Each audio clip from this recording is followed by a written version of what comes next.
And actually, we'll be describing the methodology used for Indian estimates for incidence and mortality. So first part of this talk, actually, for mainly the incidence estimates I will be describing, and the later half for mortality, mainly Matthew will explain all these details. So modeling part I will be describing. So first let me share my screen. This is the first thing to do. Just a second.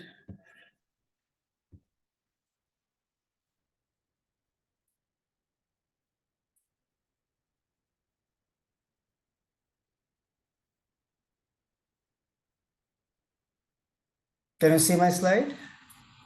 And I'm audible? Yeah. Okay, thank you. So as I said, the first part I will be describing on estimation method, on how we had estimated those things, and then next Matthew will continue. So mainly why, first I will tell you why we need a new estimation method. What is the reason behind that? And then I will go through the model, the structure and other details, modeling overview, and the estimation, incidence estimation, and finally mortality. Actually, mortality part, what I said, that Matthew will be describing details about why the mortality number actually has been revised. India's estimates has been revised a lot.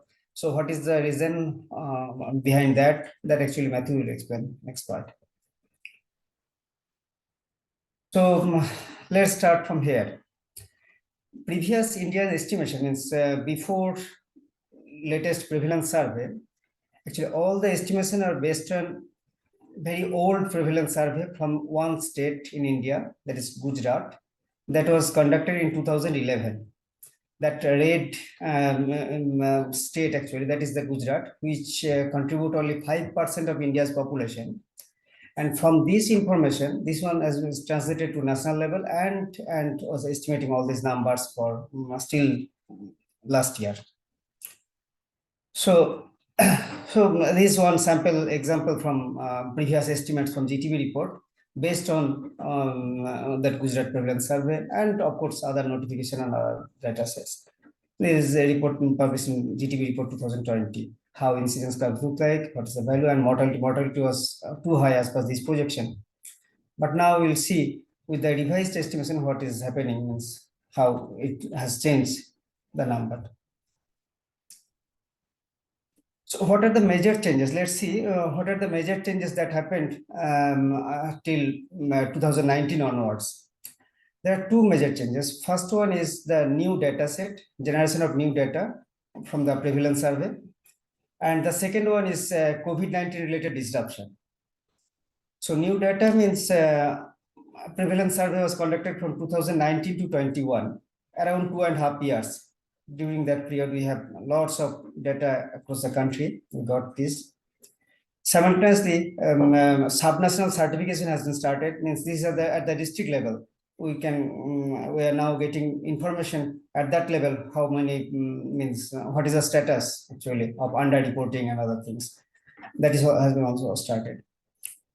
And COVID-19 related disruption, this is a general problem. It's not for India only, but across the whole globally.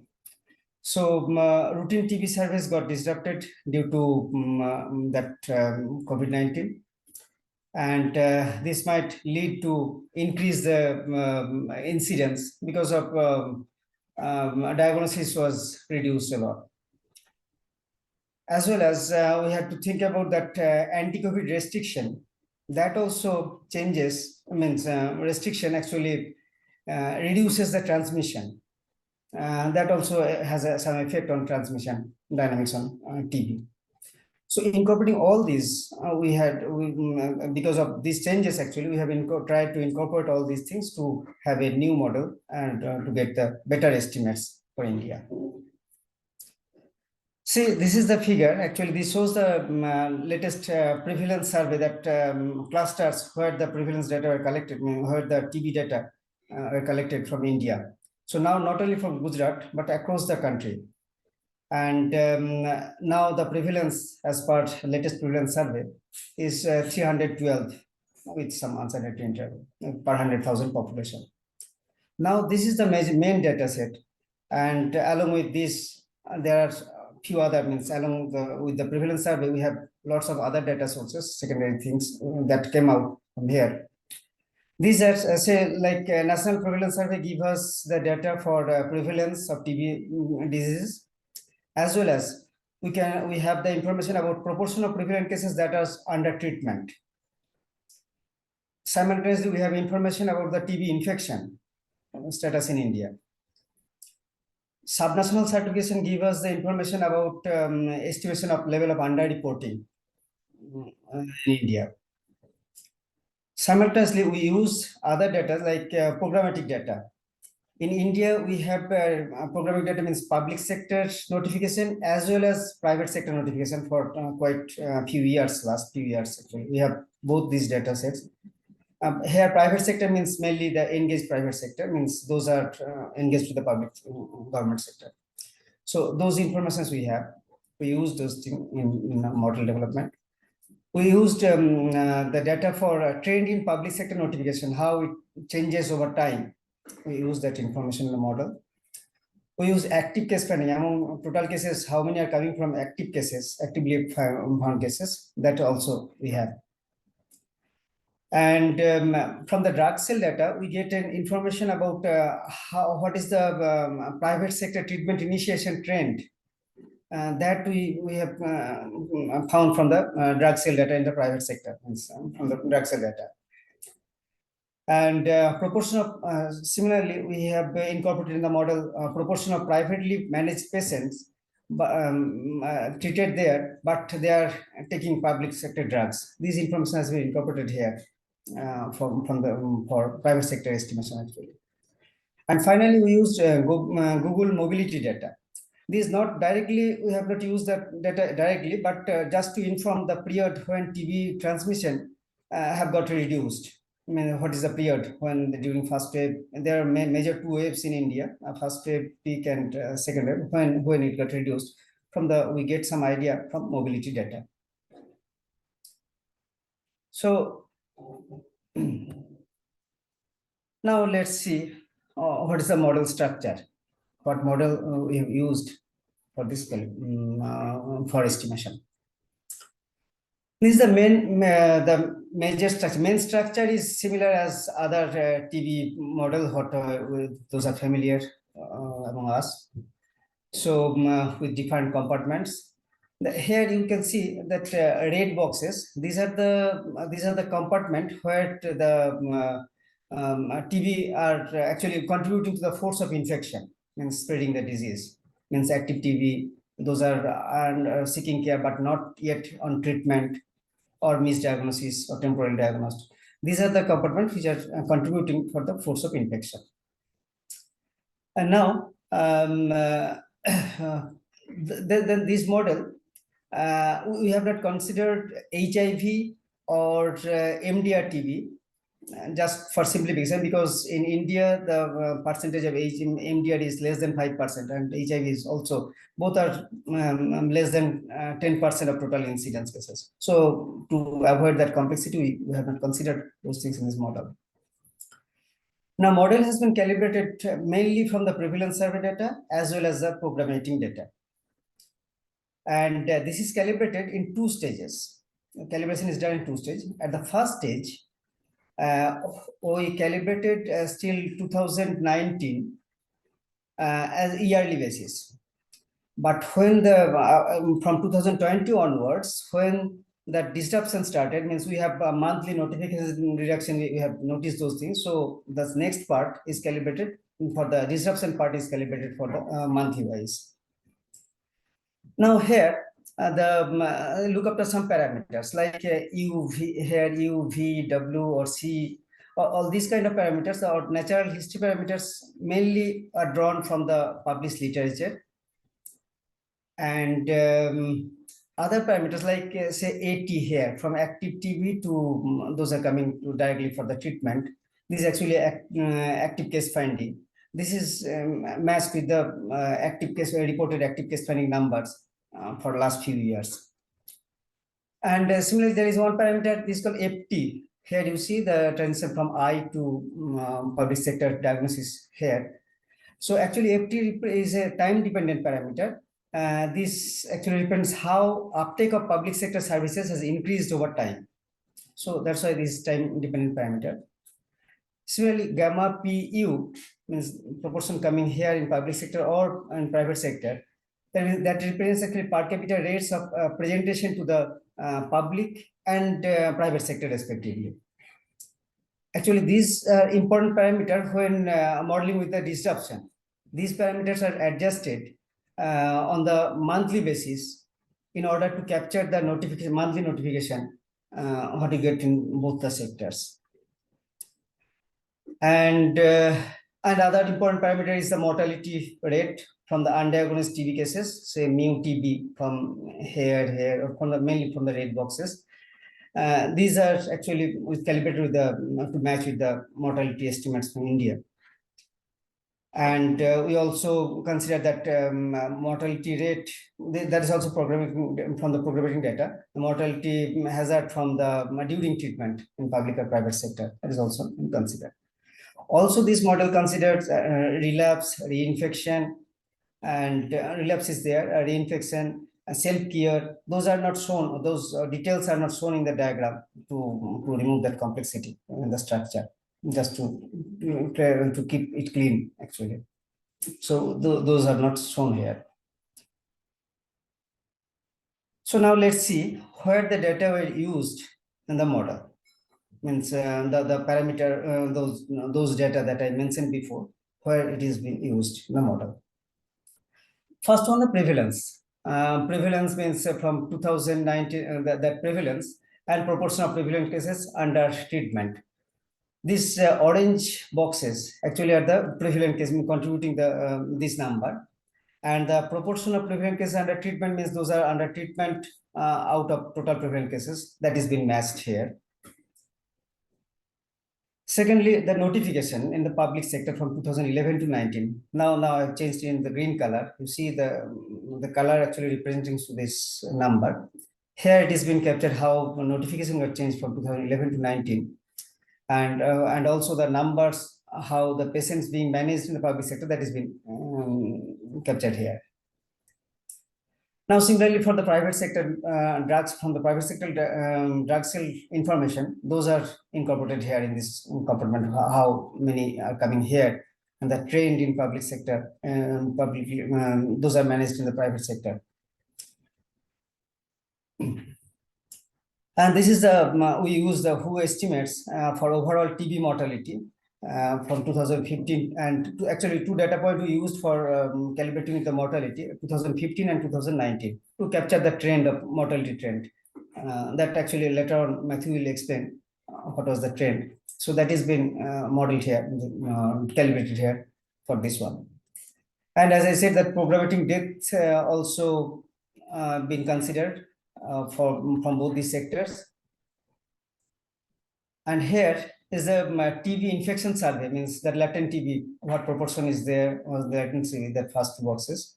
These are the latent TB infection, which is being calibrated in the model.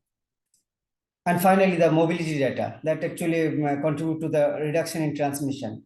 How this has been considered later on, I will come to that point. Here, this is the point actually where it is being done from U to the next step. The reduction, how it is changes in the transmission. Now, okay, so let me show the calibration figure, model calibration from the first part of the model, means till 2019 or 20, means before pre-COVID calibration data. This is the prevalence. We calibrated with the prevalence, notification, mortality. Mortality not only actually only 15, but also in 19. Two data point we had. I forgot to put it here. And proportion of TB treatment in 2019, reduction in public sector notification, reduction in private sector treatment initiation in 2015, and proportion of LTBI in 2019. This red are actually red point with the uncertainty is the data, and blue are the model fitted estimation, actually model fitted values. Now the next step was this is the first step of the modeling model calibration, and the next step we try to capture the COVID related disruption. This is actually exactly the same, means actually WHO's estimation that the same methodology is used for India as well. From the first part, we had calibrated the model. We gave the numbers from 2019, and then this is put in the WHO model to get the next part that it is incorporated with that model for COVID to capture the COVID-related disruption. This is actually picked up from the WHO report itself. So this is a simplification of the model I described. This is a simplified version of that same model. Here you can see this is the active cases. Now we are estimating the value of D here, the parameter D here, to match with the notification number in both the sectors, right? And D. When KT equal to 1, and initially we assume this actually KT is a time dependent parameter. Initially we assume that before disruption KT equal to 1. Now when we are looking at the monthly change in notification, the main thing is changes is here the KT, the time dependent parameter, means which how it changes over time, actually to match with the exact notification what we have seen in the public and private sectors. By that way, it has been captured exactly same in the WHO model. This is the actual WHO model. So, but additional thing, what is not there in the WHO model means what is different, that will come later, means the next slide actually I have.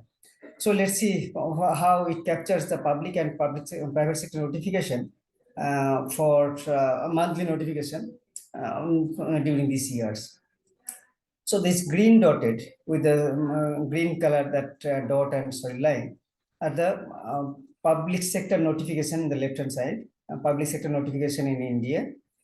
And the right hand side, these are the data for private sector notification, monthly notifications.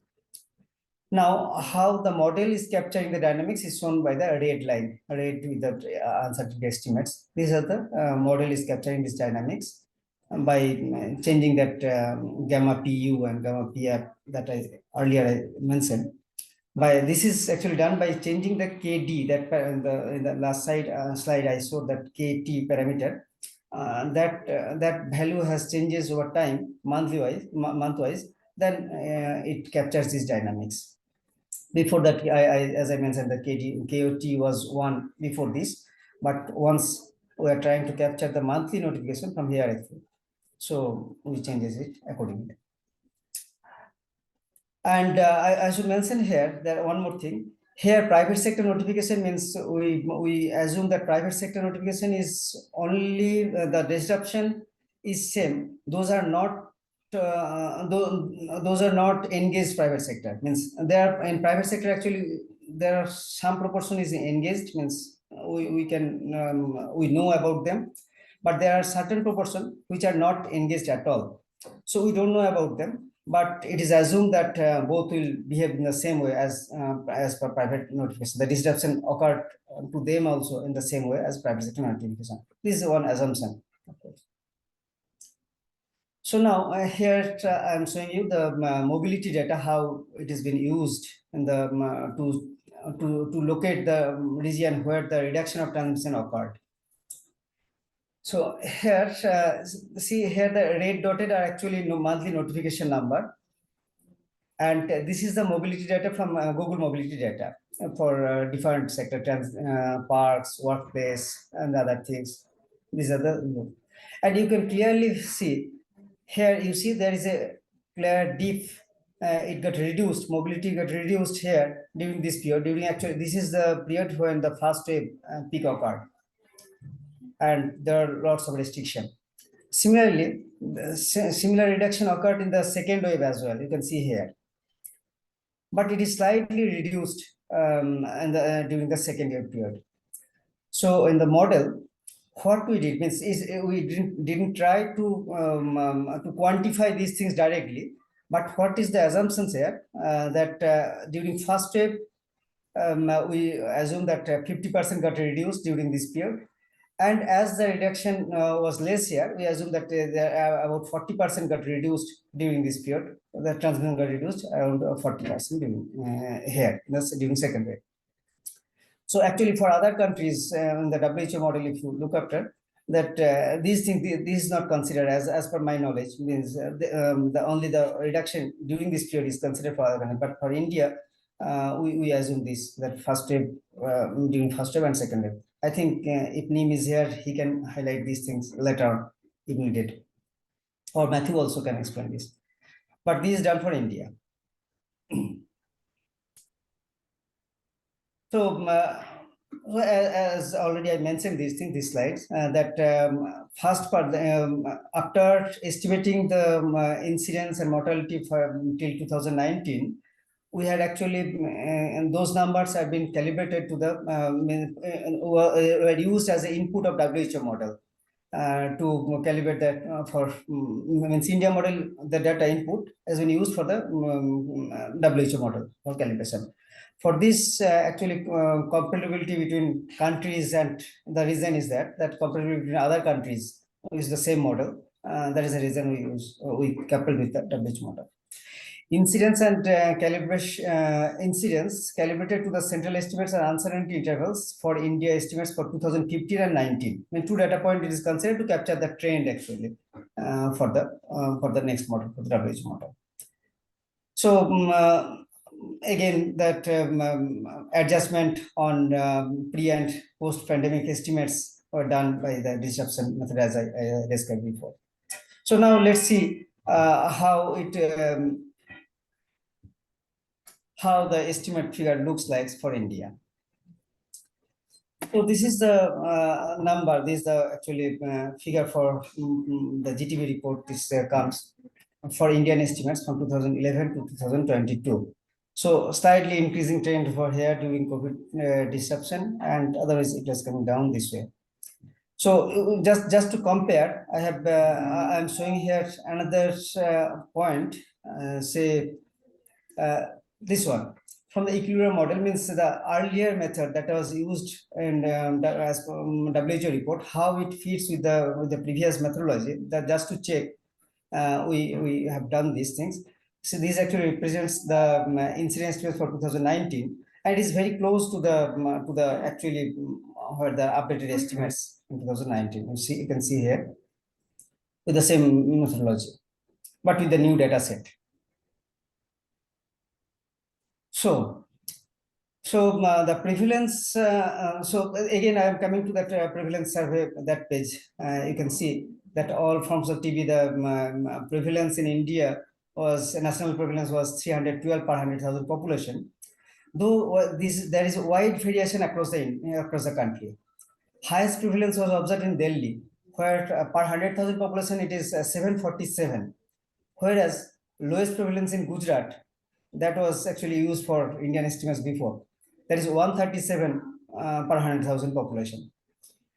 Now see the wide variation, though it is national level figure is 312, but there is a wide variation across the country.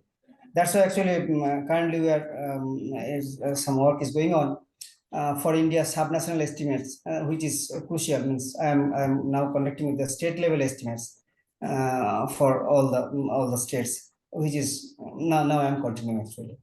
So that is required. What do you think now? So yeah, that's all from my side. Now I'll hand over to Matthew to describe the next part. But meanwhile, do you want to have, if there is any questions, can I take this right now or after finishing Matthew's talk, and then we can discuss together? Whatever you feel great. I'm okay with that. I wonder if we should stick to Mathieu's talk first, so that we've definitely got time for that. And then we can put all the questions at the end and discuss for as long as we can. Okay. So Matthew, shall I share from my side, or you can share it from your end? If, I can then. If that's fine for you, maybe you can leave it from your screen and you can just change the slide while I'm presenting. Is it fine for you? Yeah. Sure. So I'm stop sharing now. Then. Okay. Shall I do that or? No, continue to share and just move the slides for me. Okay, fine. Thanks. So, great. Thanks, Sandip. Hi, everyone. So I'm going to talk about the estimates of TB mortality for India, which has, as you have seen in the Global TB report, there was a major revision in the mortality estimates for India for the period 2010 to 2022. So until last year, the estimates of TB mortality were mainly based on the IHME estimates. But last year, there were additional data available for use, published by the Office of Registrar General and Census Commissioner of India, who is giving summary statistics for the period 2014-2019 on the distribution of cause of death at national level, including specifically for TB, based on sample registration system data. So this report, there were 4 reports published between May 2022 and February 2023. And these reports are covering different periods from 2014 up to 2019. And in addition, in the website, we can find the reports that were previously published, covering the period 2004 up to 2013.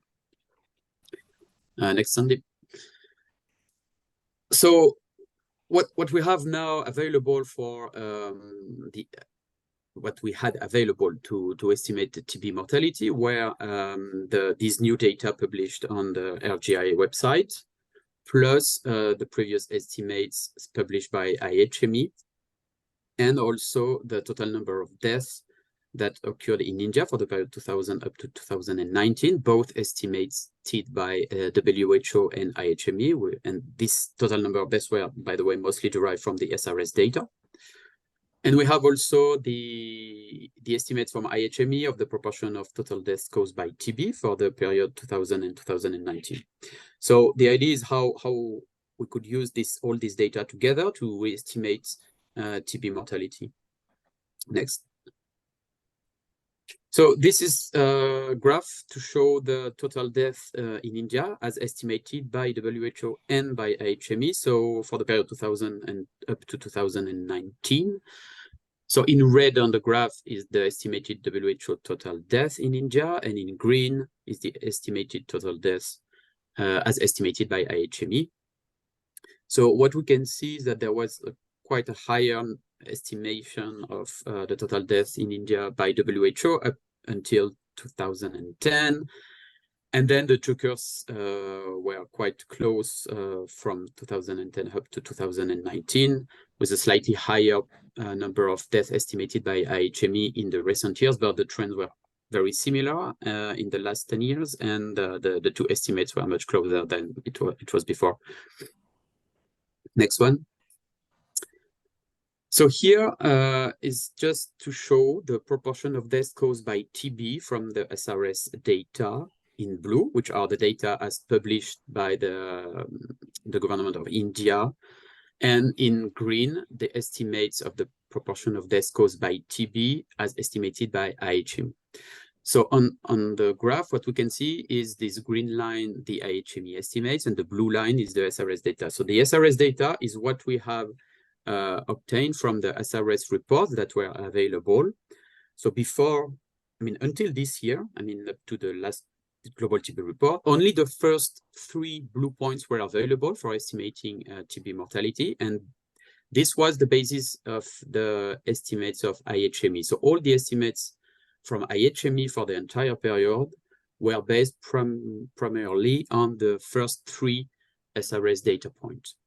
And then we had now published last year the last 4 blue points of showing the proportion of deaths caused by TB for the period 2015 up to 2019. So what we can observe here is that there is as expected, a slightly higher estimate from IHME for the first period up to 2012. But then for the period after 2012, since IHME estimates were based mainly on the first data, there was projections done by IHME on the period 2012 up to 2019. And we can see, as compared to the SRS data, that the difference between both estimates were divergent first, and also there was an increase in this divergence with time. mainly because IHME estimates were based only on the first 3 SRS data points. And the last 4 SRS data points that are now available and were not available before are showing a much lower proportion of deaths caused by TB. Next one. So we have discussed quite intensively to see how and if we can use this new data to estimate TB mortality for the period 2000 up to 2019. And we have decided to include these new data points in our estimates. So what we have done is first to fit a binomial model through the SRS data point to predict all the missing years for the SRS data, and then estimating the number of deaths caused by TB as the product of this estimated probability of death by TB times the total number of deaths estimated by WHO. And we have divided this quantity by a factor theta that I will explain before to account for the difference between the IHME estimates and the SRS data, to account for the reclassification of non-classified cause of death. Next one. So as I said before, we have used an upward adjustment theta to account for the difference in IHME estimates of the proportion of deaths caused by TB and the unadjusted SRS data for the first three SRS data point that inform the IHME estimates. And this difference was mainly driven by the recoding of the causes of death from IHME. So again, just to remind that IHME had only data for the 3 period 2005, 2008, and 2012 to derive their estimates. And we have decided, if you look at the table on at the very end of the slides, to use these three years to inform theta, which is basically the ratio of the proportion of deaths caused by TB as estimated by, the proportion of deaths caused by TB from the SRS divided by the proportion of deaths caused by TB from the IHME estimates. And we have calculated this parameter for the 3 years, 2005, 2008, and 2012. And we obtain on the last column three proportion from 0.85 to 0.7, given the different years. And theta was then approximated by a uniform distribution with the 2 bounds defined by the calculated ratio. So theta was, yes, approximated by uniform distribution with bounds 0.7 and 0.85, and these to account for the difference between IHME estimates and SRS data. Next one.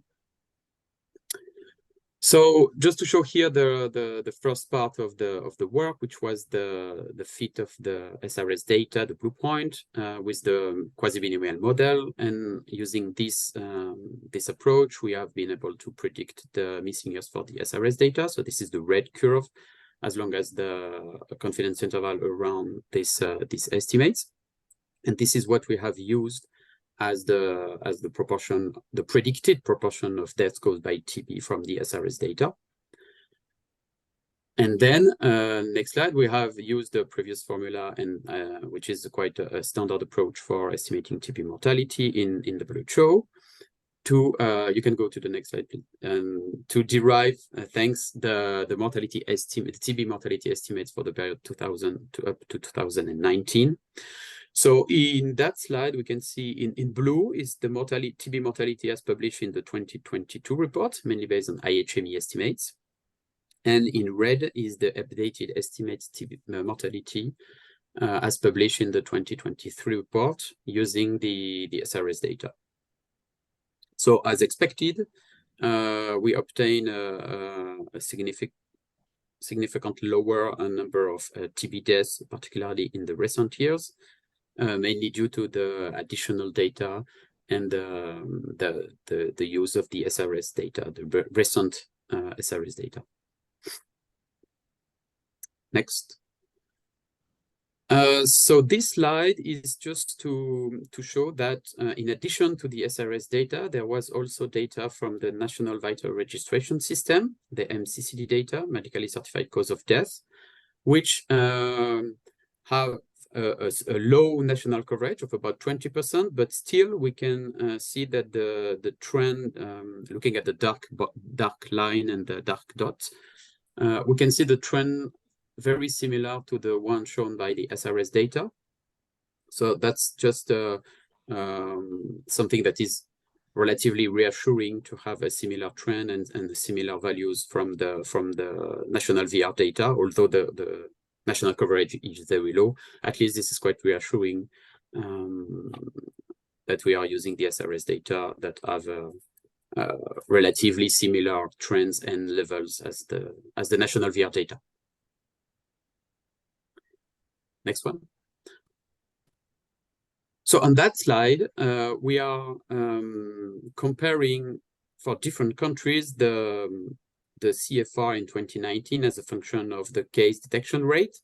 And you can see, so all the different countries and India as a red dot.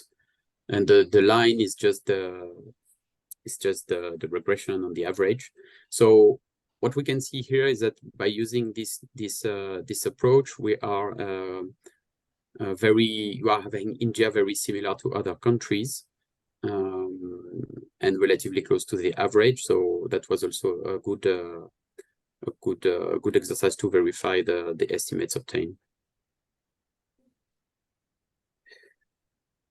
So all this approach was to estimate TB mortality between 2010 and 2019. And then there was still the work to estimate TB mortality from 2020 and 2022, accounting for COVID disruption. So for that period, we have used the disruption model, so-called WHO model that Sandip previously shown on slide before. And this model was calibrated to the output of the model that Sandip discussed before, and also to the new mortality data. So we have used this WHO model for that period in order to have something homogeneous with the other countries and all the other approach that was used to model COVID disruption for other countries. And the mortality was, sorry, just to remind that the mortality was calibrated to the central estimates that we have in 2019 for this new model, so that we are assuring the continuity between the pre and the post pandemic estimates. Next one. And so this is the final estimates for TB mortality. Again, in blue is the estimates that were published last year, and the red one is the updated estimates of TB mortality published in the Global TB Report 2023. So for the period in 2019, we had last year published 441,000 deaths due to TB, and with the revised estimates, we are now reporting 321,000 deaths from TB. Then for the period 2020 to 2022, we see an increase in TB mortality up to 2021, and then in 2022, as we have seen in the global report, a decrease in deaths for a total of 331,000 deaths in 2022. And I think that's it for the mortality part. Thanks. Brilliant. Thank you both so much. That was really interesting and great to get some insight there. Does anyone have questions for either Sandip or for Mathieu? Pete, I think your hand went up first. Hi. Oh, I don't know if I'm visible or not, but anyway, I was just curious about the difference in trend between the IHME estimates and the SRS data. If there was any understanding of why that is, maybe not. No. So yeah, I see. So what IHME estimates were using mainly the SRS data plus other source of data. that they have access. But the SRS data, they have only, for their estimate, they have only access to the first 3 SRS data point. So all the HME estimates after 2012 were mainly derived from the previous trend, and not informed by the new SRS data. So that's why we have this difference in trends, not only about in terms of level, but also in terms of the trends and how the trends is different in time. Because for their work in that they didn't account for the last 4 blue points here. They only used the first 3 SRS data available, and we have discussed quite a lot with them also. And so they have just projected the actual trend up to 2012 for the following years without accounting for the new ones. So we have discussed with them this issue, and they say they will redo the exercise accounting for the new SRS data point that were now available. But so far we didn't have any new discussion with them or new insights into their work. So I think this is mainly the explanation, is because they don't account for the last 3 SRS data points. But I mean, sorry, just to follow up, but yeah. I mean, even on the first 3 data points, the trends are different, aren't they? So I mean, your comment about it using other data and things to inform the trend is interesting. Yes, they have access to other data, and they also have access to some national data stratification, also by age, sex, province. So they have a quite complex / I don't know, but not very easy to follow sometimes model. So, but what I know is that yes, they have access to more data than the SRS data. So that might also explain the difference. And they have also this algorithm to reclassify the unknown cause of death that may explain this difference in both in level and in trends. Thanks, Mathieu. I think Lee was next, unless Richard or Siddhartha, your questions were in relation to that one. If not, then no. Thanks. So my question is actually quite similar to Pete's, and it relates to that theta parameter. Am I right in saying that theta parameter is supposed to represent the kind of the undercount due to garbage codes and missing cause of death? Yes, thanks. Yes, that was the point, is to account for that based on all the HME work around these codes, and the idea was really to be as unprecise as possible, accounting for the difference between the HME estimates and the SRS data for the period for which HME have access to the SRS data. So this is why we have a range of a big range for theta to allow for this uncertainty and this garbage code.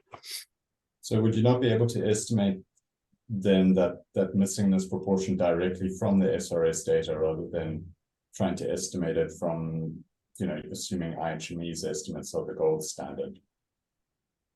So yes, we have started by using what was reported by the SRS data, but still we wanted to acknowledge the HME work and the HME estimates and all the work they are doing around the reclassification on this cause of death. So that's why we have decided to be a bit more generous in terms of the uncertainty around theta. But the SRS data were definitely showing a smaller proportion of garbage code, so they are somehow incorporated into this uncertainty around theta. Okay. Thanks. Thanks, Lee. Richard, I think you were next. Thanks. A question for Sandip. Thank you. The beautiful modeling, Sandip. Really interesting and important work. And this is a slightly another technical question, kind of delving beneath the hood even more, and this is regarding the calibration to TB prevalence and TB disease prevalence and TB infection prevalence in India. And this is not something you'll be able to we'll be able to answer on the call right now, but when I'm just interested in the posteriors you've got for the self-cure rate and the progression rates to TB in that model to be able to fit the TB infection prevalence and the TB disease prevalence at the same time.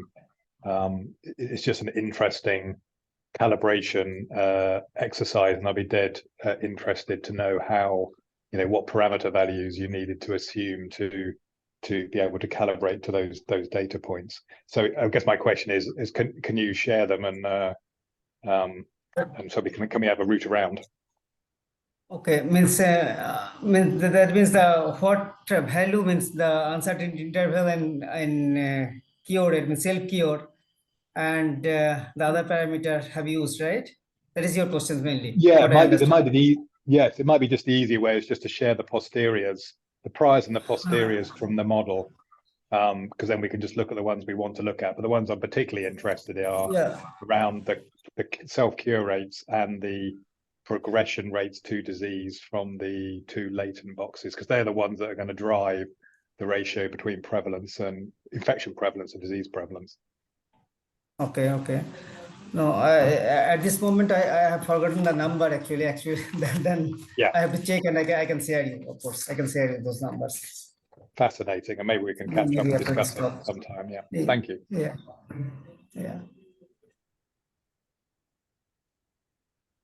Thank you. And Siddhartha. Yeah, hi. So my question is also for Dr. Mandal.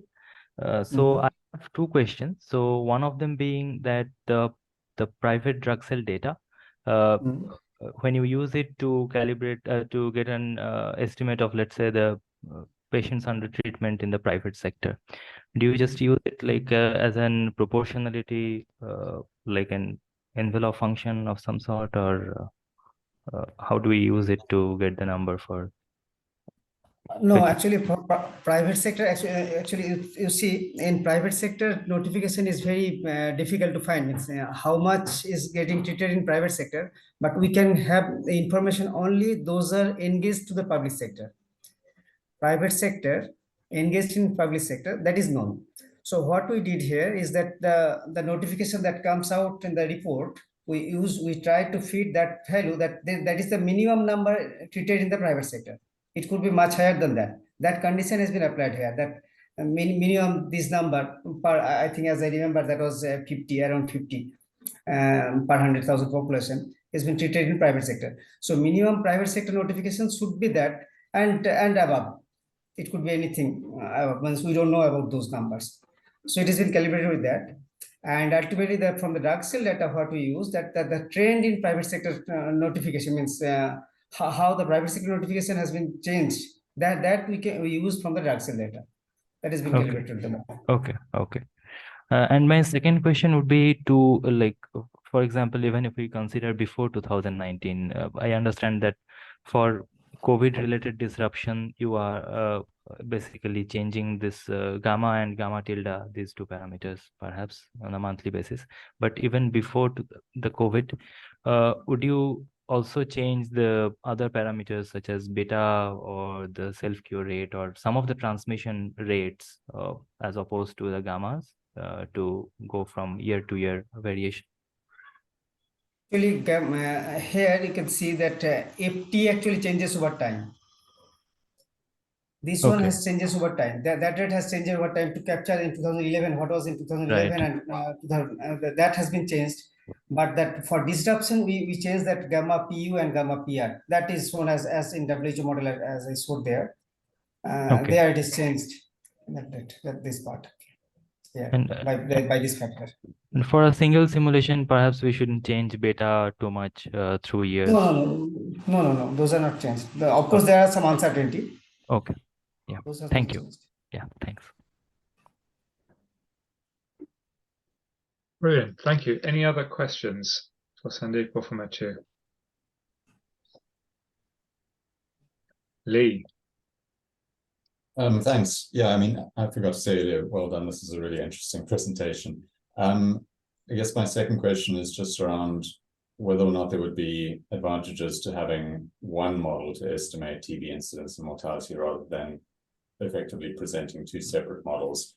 I mean, I'm presuming, Sandip, that your model can produce the estimate of the TB mortality trend over time. And you could similarly sort of calibrate to those SRS data points.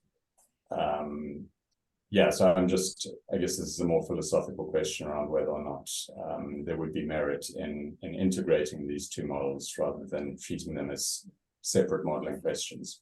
Thanks. Yeah, actually, the main reason is that, yes, that could be done. It is not that it is not possible for a single model, but that is done just to match with as WHO is estimating for all other countries to have similarities with the homogeneity. Actually, we merge these two after 2019 and onwards. That is the reason, only reason. There is no other major reason that why we need to do it separately. Thank you. And Sivavali Nathan? Yeah, hi. So this is just a general question to everyone. So do you think programmatic implications are like scaling up of molecular test, changing from thrice weekly regimen to daily regimen treatment? Do you think these programmatic changes will have a major impact on this model, especially looking at before COVID estimates? Actually, presumptive examination rate, if we look after the data from presumptive examination rate, especially, that has changed a lot from 2011 to now. So if you only calibrate, actually, initially when we started this model, we were trying to fit with those things, that presumptive examination, how it changes over time. And actually it's similar, means trend is similar, means it captures the dynamics. Yes, the programmatic data to the dynamic, actually, in the actual result projection. Right, and the change in treatment therapy also. Like earlier, we were having thrice weekly therapy, and then we changed to daily regimen in around 2017. Do you think that will have an effect on the disease progression dynamics? Yes, of course, that will have effect on disease transmission dynamics, but in the small scale, means if you want to focus only the impact of that, actually for right now, means it is done. Model is being calibrated till 2019, right? So the latest means as per the latest prevalence survey. Afterwards, what is happening? If you want to look from this model itself, if you want to see that what would be the impact of that strategy, if we change that treatment success rate is much higher than the previous one, then how to know? We can of course project from here. That is of course possible. Thank you. Thank you. Thank you very much. Any last questions? Otherwise, I think we can close for the day. Brilliant. Well, thank you very much again, Sandip and Mathieu, in that case, for a really interesting presentation. Great to see this, particularly something being used quite so widely and quite so impactful. That's really fantastic. We are not having a seminar in December, but we do have a seminar coming up at the end of January, which I think we'll be sharing in the next couple of weeks, the next week or two, for this. The title is Costs and Cost Effectiveness of Models of Care for TB in Children, in case you're interested. So we look forward to seeing you in January. Thank you very much again, everyone. Thank you. Thank you.